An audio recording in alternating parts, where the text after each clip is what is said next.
और दोस्तों YouTube channel subscribe करने के लिए ब्लैक को प्रेस कर दें ताकि नोटिफिकेशन मिलते रहे जेआईबी सेबी और बैंक प्रमोशन के संबंध से। यहाँ बात करें जेआईबी का AFMB accounting and financial management for bankers question bank series number 6 है। यहाँ पे छोटा अनाउंसमेंट करना है। क्वेश्चन बैंक को स्टार्ट करने से पहले हमारे पास जेआईबी का दो प्रकार के कोर्सेज होते हैं, एक 6 महीने की वैलिडिटी का कोर्स, दूसरा लाइफ लॉन्ग वैलिडिटी का कोर्स। दोनों जगह आपको वीडियो कोर्सेज मिल जाएगा, केस स्टडी का वीडियो मिल जाएगा, क्वेश्चन बैंक मिल जाएगा, मॉक टेस्ट मिल जाएगा और रिवीजन नोट्स मिल जाएगा। पेपर 1 करते हैं आईआईएफएस, इसका दाम है 600 रुपये, यहाँ दाम है 1200 रुपये। पेपर 2 करते हैं पीपीबी, इसका दाम है 600 रुपये, इसका दाम है 1200 रुपये। पेपर 3 करते हैं एएफबीएम, इसका दाम है 800 रुपये, इसका दाम है 1500 रुपये। पेपर 4 करता है आरबीडब्ल्यूएम, इसका दाम है 600 रुपये, इसका दाम है 1200 रुपये। अगर आप कॉम्बो पैक करते हैं 4 पेपर एक साथ करते हैं, इसका दाम है 2000 रुपये, इसका दाम है 3000 रुपये। पहले साल बात है, the series of fixed payments paid or received by a person at a specified frequency over a fixed period of time are called. बोलता है सीरीज ऑफ फिक्स्ड पेमेंट्स आपको पे हो रहा है, चाहे आप रिसीव कर रहे हैं पेमेंट एक स्पेसिफाइड फ्रीक्वेंसी में over a period of time, इसे हम क्या बोलते हैं? A option instalments, B option annuities, C option maturity payments, D option है सिंकिंग फंड। तो सही ऑप्शन क्या होगा आपको वो बताना होगा। ठीक है, तो यहाँ पे अगर आप देखेंगे सही ऑप्शन हो जाएगा आपका, इसको हम एन्युटीज बोलते हैं, बी ऑप्शन। क्वेश्चन नंबर 2 में आइए, विच of the following formula for calculation of compound interest not matched. Compound interest का फॉर्मूला कौन सा मैच नहीं हो रहा? जैसे पहला बता रहे ए ऑप्शन बता रहे, ए जो है ऑप्शन P1+R इजकल टू बता रहा है for calculation of compounding annual compounding. B option है P1+R/4 is equal to calculation for quarterly compounding. C option है P1+R/2 for calculation of half yearly compounding. D option है P1+R/4 for the calculation of weekly compounding. ठीक है, कौन सा option सही नहीं है वो आपको बताना है। ठीक है, तो यहाँ आप देखेंगे तो एनुअल कंपाउंड ए ऑप्शन क्या है, P1+R एनुअल कंपाउंडिंग की फॉर्मूला ये सही है। फिर बोलते हैं P1+R/4 ये कैलकुलेशन क्वार्टरली कंपाउंडिंग ये भी सही है। हाफ ईयरली कंपाउंडिंग का सी ऑप्शन जो है P1+R/2 ये भी आपका सही है। पर वीकली कंपाउंडिंग में ये नहीं होगा, वीकली कंपाउंडिंग में 52 होता है, R/52 तो सही होता है, इसलिए ये ऑप्शन गलत हो गया। सही ऑप्शन हो जाएगा डी। क्वेश्चन नंबर 3 में आइए, a person invest some money in bonds on which interest would be received by him on half yearly basis at the end of each 6 month, such payment can be said to be। बोलते एक person invest करता है कुछ पैसा bonds में जहाँ interest उसको receive होता है हाफ ईयरली बेसिस पे, छठे महीने के आखिरी से। ठीक है, छठे महीने के आखिरी से हाफ ईयरली बेसिस, इस तरह का पेमेंट को हम क्या बोलेंगे? यानी हर 6 महीने पे उसको पैसा मिलता है, बट आखिरी दिन को पैसा मिलता है छठा महीना का। ए ऑप्शन है हो गया आपका at the end of annuity, B option हो गया at the beginning of annuity, C option होगा ordinary annuity, C option D option हो गया सी ऑप्शन हो गया ऑर्डिनरी एन्युटी, डी ऑप्शन हो गया सिंकिंग एन्युटी। जो सही ऑप्शन हो जाएगा नो हो जाएगा, इसको हम बोलते हैं क्या? इसको हम लोग बोलते हैं यहाँ पे ordinary annuity, C option. Question number 4 में आइए, to ensure that a company is following the accounting standards in India it is the duty of which of the following. इस बात का इंश्योर करना कि कंपनी अकाउंटिंग स्टैंडर्ड भारत में follow करता है, ये किसका ड्यूटी है? ए ऑप्शन है कंपनी मैनेजमेंट, बी ऑप्शन है company secretary, C option auditors of the company, D option all the above. जो इंश्योर करना है कंपनी अकाउंटिंग स्टैंडर्ड फॉलो करती है भारत में, ड्यूटी होगी आपका ऑडिटर्स ऑफ द कंपनी का, सी ऑप्शन। ठीक है, question number 5, if a firm has been changing its depreciation policy after every 2 to 3 years, it is violating which of the following concept। बोलते हैं एक फर्म हर बार डिप्रिसिएशन की policy बदल देती है हर 2 से 3 साल में, ये वॉल्यूशन है किस तरह के कंसेप्ट का? ए ऑप्शन है कंजर्वेशन कंसेप्ट, बी ऑप्शन है कंसिस्टेंसी कंसेप्ट, सी ऑप्शन है accounting period concept, D option है हिस्टोरिकल कॉस्ट कंसेप्ट। जो सही ऑप्शन हो जाएगा वो हो जाएगा कंसिस्टेंसी कंसेप्ट, यानी बी ऑप्शन। क्वेश्चन नंबर 6 में आइए, विच of the following is not correct in connection with bond. इनमें से कौन सी बात सही नहीं है बॉन्ड के संदर्भ में? ए ऑप्शन है a bond is a negotiable promissory note, bond का एक तरह का नेगोशिएबल प्रोमिसरी नोट है। बी ऑप्शन हो जाएगा rate of interest on a bond is fixed and called coupon rate. Rate जो होता है बॉन्ड इंटरेस्ट फिक्स्ड होता है, जिसको हम बोलते हैं जो रेट ऑफ इंटरेस्ट होता है बॉन्ड में फिक्स्ड होता है, उसे हम कूपन रेट बोलते हैं। सी ऑप्शन हो जाएगा bond is redeemable at any time, bond को आप कभी भी रिडीम कर सकते हैं, यानी पैसा निकाल सकते हैं। डी ऑप्शन हो जाएगा expected cash flow from bond include interest payments, plus the repayment of principal. जो एक्सपेक्टेड कैश फ्लो है बॉन्ड का उसमें इंटरेस्ट पेमेंट आएगा प्लस रीपेमेंट ऑफ प्रिंसिपल आएगा।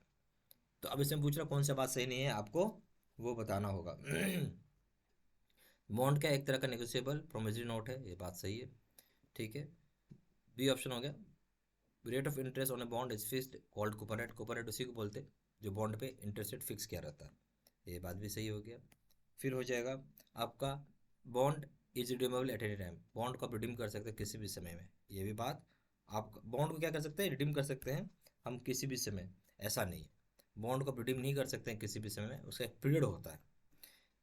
डी ऑप्शन हो गया, बोलते हैं expected cash flow from bond include interest payments plus repayment of principal. बोलते हैं एक्सपेक्टेड कैश फ्लो है बॉन्ड का, उसमें इंक्लूड किया गया है इंटरेस्ट पेमेंट को और प्लस रीपेमेंट ऑफ प्रिंसिपल को। तो ये बात भी सही है। तो इसमें क्या गलत हो गया, सी ऑप्शन गलत है कि बॉन्ड को आप कभी भी रिडीम कर सकते हैं, ऐसा नहीं होता, टाइम होता है उसका। सही ऑप्शन हो जाएगा सी। क्वेश्चन नंबर 7 में आइए। ए 8% bond with a face value of ₹10,000 is quoted in the market at ₹8,000. What is the current yield on the bond? बोलता है कि बॉन्ड जो है एक 8% का बॉन्ड जिसका फेस वैल्यू 10,000 रुपये है, कोट करता है मार्केट में 8,000 रुपये पे, तो करंट यील्ड क्या होगा बॉन्ड का, ये आपसे पूछा जा रहा है। A option 8%, B option 12.5%, C option 10%, D option है 8.5%। तो आपको इसमें सही ऑप्शन क्या हो जाएगा, तो आपको यहाँ पे बताना होगा, ठीक है। बहुत सिंपल सा है। इसमें कितना है आपको बता रहा है 10,000 रुपये, ठीक है। और यहाँ पे आपको 8% का फेस वैल्यू है, ये आपको फेस वैल्यू पे 10,000 पे 8% आपको मिल रहा है। मार्केट वैल्यू क्या हो गया आपका 8,000 रुपया हो गया, ठीक है। तो अब आपको पूछा करंट यील्ड क्या होगा बॉन्ड का, तो इसको कैलकुलेशन करना होगा। कैलकुलेशन करेंगे तो आपको दिखेगा कि 10% का आता है, सी ऑप्शन। और ऑप्शन में किस तरीके से सॉल्व किया है, 8,000 को हम यहाँ मल्टीप्लाई करेंगे 100 से बाई 8 मल्टीप्लाई बाई 1/10,000, यानी 8,000 है। सिंपल से समझिए ना भाई, आप इसको 8,000 है, 8,000 को आप डिवाइड कर दो 10,000 रुपये से, ठीक है। ठीक है, जो आपको मार्केट में क्या प्राइस चल रहा है और ये कितना वैल्यू का है, ठीक है। अब यहाँ पे आपको क्या करना है, यहाँ पे 1/r, 1/r यानी रेट ऑफ इंटरेस्ट, ठीक है। तो आर क्या है यहाँ पे 100 हो गया, और रेट ऑफ इंटरेस्ट क्या है आपका 8, तो 8% हो गया। अब सिंपल सिंपल था, इसको कैलकुलेट करना है, ठीक है। तो ये पूरा कट जाएगा आपका, ये भी कट जाएगा, ये भी कट जाएगा और ये भी कट जाएगा, बच गया क्या 10, वही आ गया 10%। सिंपल सा इसका फॉर्मूला है। क्वेश्चन नंबर 8 में आइए। विच of the following statements is correct, which of the following statements is correct statements, कौन सा स्टेटमेंट करेक्ट है वो आपको बताना है।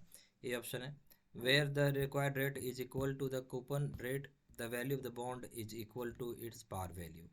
बोलते जहाँ कहीं भी रिक्वायर्ड रेट है वो इक्वल होता है कूपन रेट से, तो वैल्यू जो होगा बॉन्ड का इक्वल टू पार वैल्यू हो जाएगा।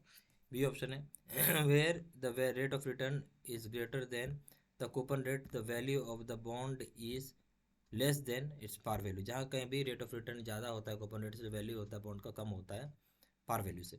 सी ऑप्शन हो जाएगा, where the required rate of return is greater than the coupon rate the value of the bond is smaller than its value. जहाँ कहीं भी रिक्वायर्ड रेट ऑफ रिटर्न ज़्यादा होता या रिक्वायर्ड रिटर्न कम होता है कूपन रेट से, वहाँ वैल्यू होता है जो बॉन्ड का वो ज़्यादा होता है उसकी वैल्यू से। डी ऑप्शन हो जाएगा ऑल द अबव। ठीक है, तो देखिए समझते हैं हम इस बात को। तो जो पहला ऑप्शन बोला कि बोलता है क्या, जहाँ पे रिक्वायर्ड रेट जो होगा, ए ऑप्शन क्या, where the required rate is equal to the coupon rate the value of the bond is equal to its par value. यानी जो रिक्वायर्ड रेट होता है वो इक्वल होता है कूपन रेट का, तो स्वाभाविक सी बात है जो वैल्यू होगा बॉन्ड का वो इक्वल टू पार वैल्यू होगा, सही है।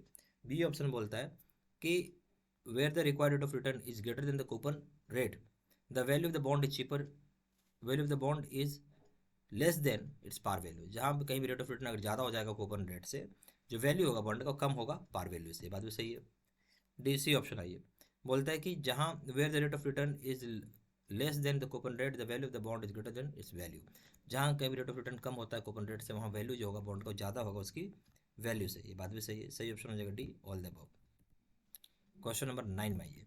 If a firm receives advance against purchase of goods from a customer, it does not take this to income और sale due to which of the following concept. बोलता है अगर कोई firm receive करता है एडवांसेज अगेंस्ट जो भी purchase किया है गुड्स का किसी कस्टमर से, तो यहाँ वो इंक्लूड नहीं करता है इनकम में। अगर वो इंक्लूड नहीं करता अपने इनकम में सेल में, किस कंसेप्ट की वजह से? तो कोई फर्म को क्या रिसीव हुआ? एडवांस रिसीव हुआ किसके ऊपर? परचेज ऑफ गुड्स के ऊपर, ठीक है। और उसको इंक्लूड नहीं करा ना इनकम में ना सेल्स में। कौन सा कंसेप्ट है? A option realisation concept, B option है revenue recognition concept, C option conservation concept, D option है गोइंग कंसर्न कंसेप्ट। जो सही ऑप्शन हो जाएगा इस केस में वो हो जाएगा आपका revenue recognition concept, B option. Question number 10 भाई, the depreciation method in which the depreciation is calculated on the principle that the asset loses an equal amount of value every year। बोलते हैं जो depreciation method होता है जिसमें depreciation जो calculate करते हैं प्रिंसिपल में, जहाँ एसेट जो होता है लूज करता है अपना वैल्यू, जो कि इक्वल होगा अमाउंट हर एक साल का। इक्वल अमाउंट लूज करता है, बहुत ध्यान सुनिएगा बात को। क्या लूज कर रहा है? एसेट लूज करता है इक्वल अमाउंट का, ठीक है। यानी 100 रुपये साल भी लूज करता है, अगले साल भी 100 रुपये लूज कर रहा है। ये ऑप्शन है written down value method, B option है sum of years method, D option C option है doubt doubt declining balance method है, सी ऑप्शन है डी ऑप्शन है straight line method, D option है स्ट्रेट लाइन मेथड। तो सही option क्या हो जाएगा इसमें? आपका डी ऑप्शन हो जाएगा स्ट्रेट लाइन मेथड, हम इसे बोलते हैं। हमारे पास जेआईबी का 2 तरह का कोर्सेज है, एक है जो वैलिडिटी 6 महीने का, दूसरा वैलिडिटी लाइफ लॉन्ग का है। दोनों जगह आपको वीडियो लेक्चर कोर्सेज मिल जाएगा, केस स्टडी का वीडियो हो जाएगा, क्वेश्चन बैंक हो जाएगा, मॉक टेस्ट हो जाएगा और रिवीजन नोट्स हो जाएगा। पेपर 1 करते हैं IEIFS, इसका दाम है 600 रुपये, इसका दाम है 1200 रुपये। पेपर 2 करते हैं PPB, इसका दाम है 600 रुपये, इसका दाम है 1200 रुपये। पेपर 3 करते हैं AFBM, इसका दाम है 800 रुपये, इसका दाम है 1500 रुपये। पेपर 4 करते हैं RBWM, इसका दाम है 600 रुपये, इसका दाम है 1200 रुपये। और आप कॉम्बो पैक करते हैं 4 पेपर का एक साथ, इसका दाम है 2000 रुपये, इसका दाम है 3000 रुपये। ज़्यादा जानकारी के लिए फ़ोन करके पूछ सकते हैं। फ़ोन नंबर हो जाएगा 4x9685127, या फिर वेबसाइट पर जाकर डायरेक्टली ऑनलाइन ऑर्डर प्लेस कर सकते हैं। वेबसाइट हो जाएगा www.jbcabstudymental.com, email ID है cdcnum3@gmail.com। साइन इन्फॉर्मेशन इसी वीडियो को डिस्क्रिप्शन बॉक्स में डाल दें। Thank you very much.